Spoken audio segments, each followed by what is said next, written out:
Hello dear parents and students. Today we are going to continue chapter number 7. हमने chapter 6 air read किया था last class में. आज हम chapter 7 मैटर पढ़ने वाले हैं साइंस सब्जेक्ट ग्रेड 4 के लिए. So firstly as we always do, page 81 new words पढ़ेंगे हम सबसे पहले. So the new words are matter, MATTER. तो प्रोनाउंसिएशन आपको ध्यान देना है, उसके साथ साथ मीनिंग समझना है इंग्लिश और हिंदी में, और स्पेलिंग याद करनी है. ये तीन चीज़ें हर बार मैं आपको याद दिलाता हूँ, करना है आपको.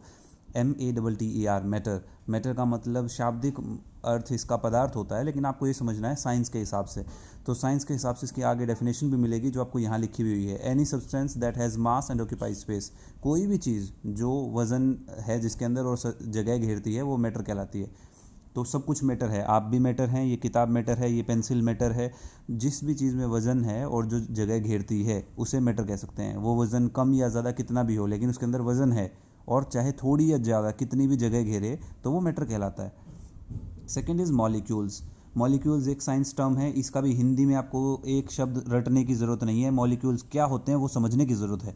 कोई भी चीज़ बहुत छोटे छोटे टुकड़ों से मिलकर बनी होती है, वो चीज़ मॉलिक्यूल कहलाते हैं. मॉलिक्यूल के भी आगे टुकड़े होते हैं जो आप साइंस में 9th 10th क्लास में पढ़ेंगे, जिसे हम एटम कहते हैं. सो मॉलिक्यूल क्या है? एटम से मिलकर बना हुआ टुकड़ा है. Next is particle. Particle is a very small piece of something. बहुत छोटा सा टुकड़ा किसी चीज़ का, जिसे आप कण भी कह सकते हैं, वो पार्टिकल कहलाता है. ऑर्डर होता है गंध, किसी भी प्रकार की smell. It can be foul, it can be good. कोई चीज़ की स्मेल अच्छी हो या बुरी हो, दोनों में स्मेल को हम कहते हैं ऑर्डर. ओके, अच्छी स्मेल है तो गुड ऑर्डर, बुरी स्मेल है तो bad order. ODOUR, order. Next is rigid. RIGID. Rigid का मतलब होता है कठोर, ठोस. सो जो ठोस हो, फर्मली फिक्स्ड है, दैट इज रिजिड. वॉल्यूम का मतलब होता है, इसका शाब्दिक अर्थ बोलेंगे तो आयतन होता है, लेकिन आपको वॉल्यूम आयतन रटना नहीं है, आपको समझना है वॉल्यूम क्या होता है. तो वॉल्यूम में कोई गैस या किसी लिक्विड का आप वॉल्यूम मेजर करते हैं. वो वॉल्यूम क्या होता है कि जैसे मान लीजिए एक ग्लास है, इस ग्लास के अंदर कितना पानी आ जाएगा वो इसकी वॉल्यूम है. समझ में आया आपको? तो एरिया में कितना कोई फ्लूइड यानी कितनी कोई गैस या लिक्विड भरा जा सकता है, वो उसकी वॉल्यूम कहलाती है. तो इस ग्लास के अंदर कितनी हवा या कितना पानी आ जाएगा वो इसकी वॉल्यूम है, that is volume. Next is intermolecular. Intermolecular मतलब एक मॉलिक्यूल से दूसरे मॉलिक्यूल में, दैट इज इंटरमॉलिक्यूलर. ओके, एक से दूसरे मॉलिक्यूल में, वो कहलाता है इंटरमॉलिक्यूलर. तो इंटरमॉलिक्यूलर स्पेस क्या हो जाएगा? अब ये सारे मॉलिक्यूल्स हैं, ये हर बॉल जो दिख रही है ना आपको, गोला, हर गोला एक मॉलिक्यूल है अगर, तो हर गोले के बीच में जो स्पेस है ये है इंटरमॉलिक्यूलर स्पेस. अब हम चैप्टर पढ़ते हैं, उसमें इसका यूज़ लगेगा, अब हम समझेंगे. Firstly, what is matter? Look around you. You will find a large number of living and non-living things of different shapes, sizes around you. आप अपने आसपास देखोगे तो जैसे ये फोटो में दिखाया है, अलग अलग चीज़ें अलग अलग शेप की, यानी दिखने में बिल्कुल अलग है, साइज़ में बिल्कुल अलग है. जैसे सूरज बहुत बड़ा है, हमसे बहुत ही ज़्यादा दूर है. बल्ब आपका आपके बिल्कुल नज़दीक है और आप उसका साइज़ देख सकते हो, आपके हाथ में आ जाता है, राइट. वैसे ही क्लाउड्स हैं, बलून है, बीज हैं, ये आप चीज़ है या पोटैटोज़ हैं या प्लांट्स हैं, सीज़र है, ये सब क्या है? कोई ना कोई टाइप के मटेरियल हैं. तो ये सब आपको आपके आसपास नज़र आते हैं. सबकी शेप अलग अलग है ना, कोई सर्कुलर है, कोई कैसा ही बना हुआ है, कोई कैसे बना हुआ है. सबकी शेप और साइज़, कलर सब अलग है. For example, plants, animals, book, water and so on. All these things that we see or feel are matter. ये जितनी चीज़ों को हम देख सकते हैं और छू सकते हैं, ये सब के सब मैटर हैं. In other words, anything that occupies space and has mass is known as matter. ये इसकी डेफिनेशन है. Anything that occupies space and has mass is known as matter. ये हमने वर्ड मीनिंग में भी पढ़ा. कोई भी चीज़ जो जगह घेरती है और जिसके अंदर वजन है वो मैटर कहलाती है. Air is also matter. हवा भी मैटर है. हवा का तो आप देख भी नहीं सकते और नहीं हवा का आप वजन पता लगा पाते हो, नहीं लगा पाते ना, लेकिन लगा सकते हैं आप. हवा का वज़न भी पता लगा सकते हैं और हवा जगह भी घेरती है. इसके लिए भी एक्टिविटी हमने लास्ट क्लास में भी की थी, जिसमें हमने बलून को फुलाने के लिए कहा था. बलून आप फुलाओगे तो बलून फूल जाता है, तो उसके अंदर जगह घेरी ना किसी चीज़ ने. किस चीज़ ने घेरी? वो एयर ने घेरी. और खाली बलून का वज़न आप तोलेंगे और भरे हुए बलून का आप वज़न तोलेंगे तो दोनों में डिफरेंस मिलेगा. तो उसके अंदर हवा का डिफरेंस होता है. Okay. All matter is made up of small tiny particles which are similar to each other. हर मैटर जो है, अभी हमने डिस्कस किया, ये सब मैटर है. अब हर मैटर भी छोटे छोटे कणों से मिलकर बना होता है. These particles are called molecules, और इन छोटे छोटे कणों को, टुकड़ों को हम क्या कहते हैं? मॉलिक्यूल कहते हैं। अब दो चीज़ें आपने पढ़ ली हैं, मैटर एंड मॉलिक्यूल। मैटर क्या है? हर वो चीज़ जिसके अंदर वजन है और जो स्पेस घेरती है वो मैटर है। वो हल्का भी हो सकता है, भारी भी हो सकता है, सॉफ्ट भी हो सकता है, हार्ड भी हो सकता है, ठीक है। ज़रूरी नहीं है कि वो केवल सॉफ्ट होगा, केवल हार्ड होगा, केवल वजनी होगा। कॉटन है, बहुत हल्की होती है रुई, लेकिन वो भी मैटर है। और हर मैटर छोटे छोटे टुकड़ों से मिलकर बना होता है, उन टुकड़ों को हम क्या कहते हैं? Molecule. A paper from your notebook would contain millions of molecules. एक कागज़ का टुकड़ा आपकी नोटबुक में से मिलियंस ऑफ मॉलिक्यूल से मिलकर बनता है। मिलियन कितना होता है? 10 lakhs। these are so small that we cannot see them with our naked eyes। और ये टुकड़े इतने छोटे होते हैं कि हम अपनी आंखों से नहीं देख पाते। हमें किस चीज़ की ज़रूरत पड़ती है? माइक्रोस्कोप की। जैसे दूर देखने के लिए आपके पास क्या होता है? टेलीस्कोप, दूरबीन होती है। वैसे ही कोई चीज़ जो आपके नज़दीक रखी है, जैसे ये पेंसिल है, इसको मेरे को और जूम करके देखना है कि इसकी सरफेस के ऊपर क्या है, तो मेरे को क्या करना पड़ेगा? माइक्रोस्कोप से देखना पड़ेगा। Okay.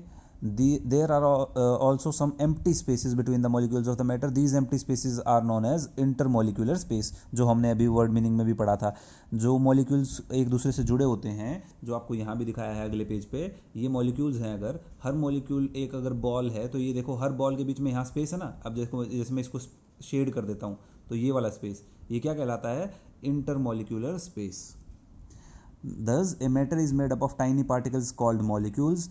It has mass, it occupies space, therefore it has some volume also। तो ये मैटर की प्रॉपर्टीज़ है। मैटर के बारे में अब आप क्या जानते हैं कि मैटर छोटे छोटे पार्टिकल से मिलकर बना होता है, जिन्हें मॉलिक्यूल कहते हैं। मैटर के अंदर मास होता है और ये जगह घेरता है, इसलिए इसकी कुछ वॉल्यूम भी होती है।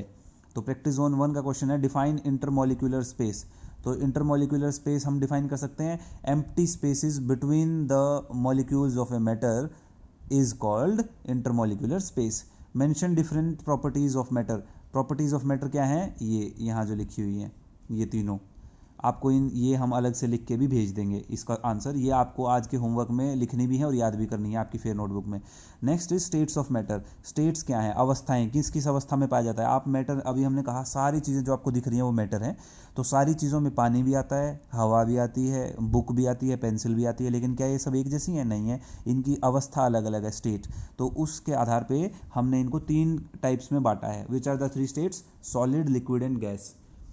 Firstly solid. Solids are substances that have a fixed shape, size and volume. जिनका फिक्स्ड शेप और साइज और वॉल्यूम है उन्हें हम कहते हैं सॉलिड। जैसे कि ये पेंसिल, जैसे कि ये बुक, इनकी एक शेप है, यानी इसकी शेप फिक्स है ना, ये ऐसी ही दिखती है। ऐसा नहीं है ना ये कि इसको मैं ग्लास में रख दूंगा तो ये ग्लास की शेप ले लेगी, ऐसी ही रहेगी पेंसिल तो। लेकिन पानी को आप देखोगे, पानी आप बॉटल में डालोगे तो बॉटल जैसा दिखने लगता है, पानी ग्लास में डालोगे ग्लास जैसा दिखने लगता है, कटोरी में डालोगे कटोरी जैसा। तो पानी की खुद की कोई शेप नहीं होती, वो होता है लिक्विड। और वैसे ही हवा, हवा की भी खुद की कोई शेप नहीं है। आप हवा को बलून में भर दोगे तो बलून जैसी गोल गोल हो जाएगी, राइट। और वहीं पतले लंबे बलून में भर दोगे तो पतला लंबा शेप ले लेगी। तो इनकी कोई अपनी शेप नहीं होती है, लिक्विड और गैस की, लेकिन सॉलिड्स की होती है। तो उनके बीच में इंटरमॉलिक्यूलर स्पेस जो है ना वो बहुत कम होता है, और ये जो इनके मॉलिक्यूल्स हैं ना वो बहुत कस के बंधे होते हैं एक दूसरे के साथ। As a result solids are generally hard and can not flow. इसके नतीजे से क्या होता है? सॉलिड जनरली हार्ड होते हैं और ये एक जगह से दूसरी जगह बहते नहीं हैं। Common example of solid around us are buildings, furniture, clothes, pencil, eraser, book, ये सब सॉलिड्स के एग्जाम्पल हैं। Shape and size of solid can be changed only if some force is applied. इनकी शेप बदल सकते हैं लेकिन केवल तभी जब इन पे जोर लगाया जाए। जैसे ये सॉलिड है लेकिन इसकी मैं शेप बदल सकता हूँ ना, अगर मैं शार्पनर से इसको काट दूंगा तो इसकी शेप बदल जाएगी, लेकिन उसके लिए मेरे को इसमें शार्पनर से जोर लगाना पड़ेगा। इसको मैं तोड़ भी सकता हूँ तो ये टूट भी जाएगी, लेकिन ये जोर लगाने के बाद होगा। पानी के साथ या हवा के साथ ऐसा करने की जरूरत नहीं है आपको। For example cutting of would in to pieces, tearing of paper, इस पेपर को फाड़ भी दोगे तो इसकी शक्ल बदल जाएगी। तो ये सब हम कर सकते हैं। Next is liquid. Liquid are substances that have a fixed volume but not a fixed shape. Liquid में क्या होता है? वॉल्यूम फिक्स होती है लेकिन इसकी शेप फिक्स नहीं होती है। लिक्विड का मतलब, वॉल्यूम फिक्स होने का मतलब क्या है कि एक गिलास पानी है मान लीजिए, वो आपने नाप लिया लीटर में कि वो आधा लीटर पानी है। आधा लीटर पानी को आप किसी भी बर्तन में डाल लो, वो आधा लीटर तो आधा ही लीटर रहेगा ना, कम या ज़्यादा नहीं हो पाएगा। तो इसकी वॉल्यूम फिक्स है, इसकी शेप आप शेप बदल सकते हो अलग अलग चीज़ों में डाल के। The molecules in liquids are closely packed and have more loosely packed and have more intermolecular space. इनके मॉलिक्यूल जो होते हैं ना ये लूज होते हैं. अब देखो इसके मुकाबले ऊपर देखो कितना टाइटली पैक थे, एक से एक सटा हुआ, और इनके बीच का गैप बहुत कम था. इसमें देखो एक यहाँ है, दूसरा यहाँ है, अब यहाँ से यहाँ खाली पड़ा है, यहाँ से यहाँ खाली पड़ा है, यहाँ खाली पड़ा है. तो इसके बीच में इंटरमोलिकुलर स्पेस क्या है, ज़्यादा होता है सॉलिड के मुकाबले. The loose packaging of molecules in liquid allows the molecules to move around slightly. इसकी वजह से मॉलिक्यूल ना हिल पाते हैं. That's why liquids can flow. इसीलिए लिक्विड फ्लो कर पाते हैं और ये अपनी शेप भी बदल लेते हैं.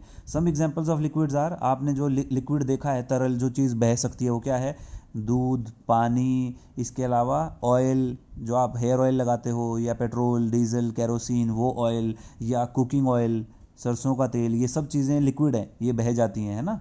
These are all liquids. Third is about gases. So gases are substances that have neither fixed shape nor fixed volume.